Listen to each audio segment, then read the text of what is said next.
It is April 29th, 2021. I am your host, Carter Ring, and this is the Ringers Podcast, coming at you with episode 79 here on the Ringers Podcast, and a special podcast tonight, or may I say a live stream. It is officially the NFL Draft. The draft is underway, and the Jacksonville Jaguars, with the number one pick, are officially on the clock with 9 minutes to go.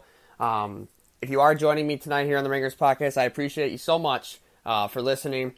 And let's have a great night here on the Ringers Podcast as we discuss the 2021 NFL Draft, break down each pick, and give my analysis on this year's draft. Obviously, if you follow the draft process, you understand what this pick is going to be here first overall. I'm watching my TV screen currently, and they are showing 2020 Heisman Trophy runner-up and 2018 National Champion Trevor Lawrence. Obviously, he's going to be the presumably number one overall pick.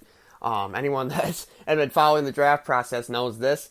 And obviously, we are 98% sure at this point that Zach Wilson, the quarterback from BYU, is going to be the second overall pick to the New York Jets. But I don't want to spoil it. Let's enjoy the draft process. And this is what it's all about. You know, after these first two picks, I really feel like it's going to be, you know, a guessing game. Do the Niners go Trey Lance? Do they go Mac Jones, right? Do they even go Justin Fields? Maybe they've had us fooled this whole time. But the last 8 minutes here while the Jaguars are on the clock, I want to talk a little more about the huge news that came out about 4 hours ago about reigning MVP Aaron Rodgers. Aaron Rodgers' report came out today around 3:30 o'clock. Adam Schefter, and this is a very reliable source. I've been listening to Adam Schefter for a long time. As if you follow football, you know who Adam Schefter is. And this is a reliable source. Adam Schefter came out and said that Aaron Rodgers has told people within the Green Bay organization that he no longer wants to be a member of the Green Bay Packers. And that's very significant news because Aaron Rodgers, I mean, that's not just an ordinary guy. And the Packers, you know, went to the NFC Championship game in 2019, and they took a quarterback in the first round of last year's draft. They traded up 4 spots to get Jordan Love from Utah. And, you know, a lot of people questioned the selection, as well as I did as well. I mean, I think it was a very dumb move by the Green Bay Packers. And I think right now, if they had to redo that draft, they would. And this isn't just all that. Aaron Rodgers isn't just wants out because of that one thing. That's a major role in it. But I think Aaron Rodgers he's one of those guys that's getting towards the latter end of his career. He's engaged now. Maybe he wants to head south, somewhere warmer, right? Maybe he wants to go somewhere where they'll get more weapons. I mean, he looks at the situation that Tom Brady has, Patrick Mahomes, a couple other guys, all these weapons. Like, yeah, Aaron Rodgers has Devontae Adams and Aaron Jones, but you could get him a lot more, right? Or maybe there's people that are saying this is just a publicity stunt, it's fake, and this is just for Rodgers and his camp to come out and say, hey, get me a weapon tonight, draft me a wide receiver, trade up, get aggressive. Otherwise, I'm for real with this. And I actually don't think it's that. I think Aaron Rodgers will never take another snap again for the Green Bay Packers. I think it's gotten to that point. And I don't hate to say it. As a Cowboys fan, he's tortured my franchise for a very long time. So I sit here and I think these reports are accurate. I trust the sources that I'm listening to. Mark Schlereth, former NFL player and NFL insider, he is putting on a tweet about an hour ago saying that the Denver Broncos and the Green Bay Packers have discussed a trade for Aaron Rodgers, and it is almost done. I'd like to see Adam Schefter put that out before I really believe it. I trust Schlereth. I'm not saying he's an inaccurate source, but I'd like to see it from a bigger guy like Ian Rappaport, guys like that, Adam Schefter, Rich Eisen, guys like that to put it out before I really take it with any conviction. This is not a story that's going to go away. Aaron Rodgers is one of the most known players in the league, right? And if he doesn't get dealt tonight or this weekend, you best believe this story is only going to get hotter day by day. The summer and the offseason goes along. But again, I do think he gets moved this offseason, as well as Deshaun Watson. I think both guys get traded, and I think Denver would be a very good pick, a spot for Aaron Rodgers. You know, I think they have a lot of weapons. You look at Jerry Jeudy, Cortland Sutton, Noah Fant, and they have Melvin Gordon, KJ Hamler, and then you look at the defense, they have pieces there as well. They hold the number 9 pick in this draft. I don't get the sense that there's going to be a big draft. There will be some trades tonight, but I don't get the sense right now that there will be an Aaron Rodgers trade tonight. I just don't. I think it's a little early. This is something the Packers really have to think over. They have to sit back and think, okay, are we going to really, after 4 hours of a report coming out, are we actually going to move Aaron Rodgers right now? Like, they have to think this out. But if they get an offer, to even trade him to San Francisco, I wouldn't do this. I would trade him out of the conference. But if the Niners give him the number 3 pick, Garoppolo, Kittle, or Bosa, and like 3 more picks, number 1 picks, the Packers have to consider it. They have to. I mean, you can't just be ignorant and not acknowledge the fact that Aaron Rodgers is probably done with your team. Chris Mortensen came out 20 minutes before the draft and said the Packers are starting to face the reality that they're going to have to move Aaron Rodgers. And they have their succession plan. Jordan Love, they traded up. They wanted him so bad. Well, now Aaron Rodgers wants out. This should be no surprise, right? So I think this is it's obviously a huge story, and it's not going anywhere. And I think, tonight, like I said, I don't think it's going to happen tonight. I really don't. But it's something to definitely keep your eyes on. And I would not be shocked if something happened this weekend as far as a trade. But this is something that's not going to go away. So we are under 4 minutes away here from the Jacksonville Jaguars probably selecting Trevor Lawrence. I don't know about probably. I'm 100% certain. I'd bet a lot of money that it's going to be Trevor Lawrence. Let's talk a little bit about Trevor Lawrence here. So Trevor Lawrence, there's been a lot of comparisons to him. Is he the next Andrew Luck, Peyton Manning? Hell, is he even going to be Patrick Mahomes, right? I wouldn't go that far. We got to pump the brakes a little bit. Trust me, I like Trevor Lawrence. I think he's going to be a very good pro. And the only reason that Urban Meyer's out of retirement is because of Trevor Lawrence. Let's not get it twisted, right? You think Urban Meyer's coming out for Mac Jones, Justin Fields? No, he came out for a generational talent. Trevor Lawrence has a chance to be the best quarterback in the last 10, 15 years to come out of the draft, right? He's got that kind of cachet. I think he's a very special football player. So when you look at him, and you say his body of work at Clemson, he actually played this past season. He's actually not at the draft. He's at home with his newly wife and his family. And it almost feels like right now that's a virtual draft again. But Wilson's actually at the draft, so he will be there to meet the commissioner, which I think is very cool. I love that part about the draft, and it was disappointing that we didn't get to see it. Taking a look inside the Jaguars' war room right now, there's Urban Meyer, former Ohio State head coach. This is a big moment for Jacksonville. Absolutely. I mean, this is a team that's struggled. Always. They've never really been relevant, the Jacksonville Jaguars, and this is a moment for them to get their new coach, and Urban Meyer, one of the most successful collegiate coaches of all time. And you look at Trevor Lawrence, this is one of the most, dominant quarterbacks at the collegiate level ever. And he has a chance. He's getting compared to likes like Andrew Luck, Peyton Manning. I'm not going to go over all the comparisons. That's just a couple of the guys. But I think he's a special football player. I think you can argue he's the best player in this draft. I think Kyle Pitts is the best player in this draft, the tight end from Florida. But I'm like I said, Trevor Lawrence is going to do good things. They went out this offseason, and they went out and got Marvin Jones. They have other pieces like DJ Shark, Sylvant, the wide receiver. They have young James Robinson, the running back they picked up in the 7th round last year. He rushed for 1,000 yards, and he's cheap. And I did a podcast here a week ago on the Ringers podcast about Trevor Lawrence and why the Jaguars couldn't be competing soon.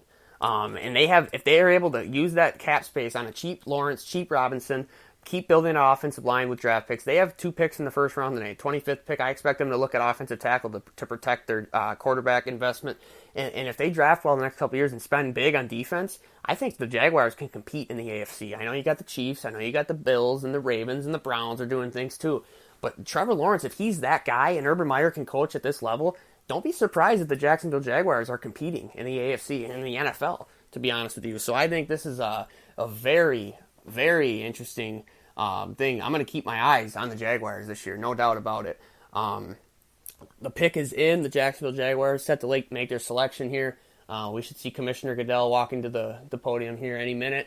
I think this is, again, this guy, we've known he's going to go number 1 for about a year now, right? We could see it right at college, like, oh yeah, this guy's going number 1 overall. And some people don't like that about the draft. They think it's kind of dumb that we know the first pick a year in advance or, months in advance. But when you're that guy, right?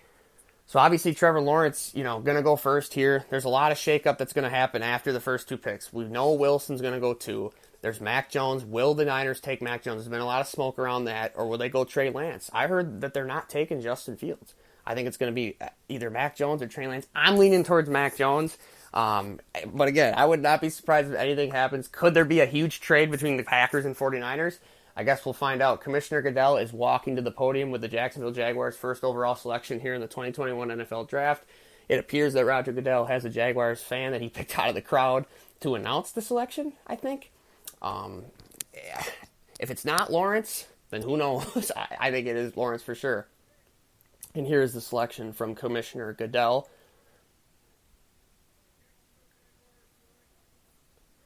Trevor Lawrence, there it is. First pick in the 2021 NFL Draft. Trevor Lawrence, quarterback Clemson. No surprise. If you live under a rock, then you're probably surprised There's the reaction from him and his family at home. Looks like a lot of excitement. And he just got married a couple weeks ago, Trevor Lawrence. So a very cool moment for him and his family. But a lot of pressure. A lot of pressure on Trevor Lawrence now in this franchise. Him and Urban Meyer, that's one of the duos to keep an eye on in the NFL the next few years. How will they get the most out of this quarterback? In spending on defense, draft picks, etc. So yeah, very interesting here. They take Trevor Lawrence, quarterback out of Clemson.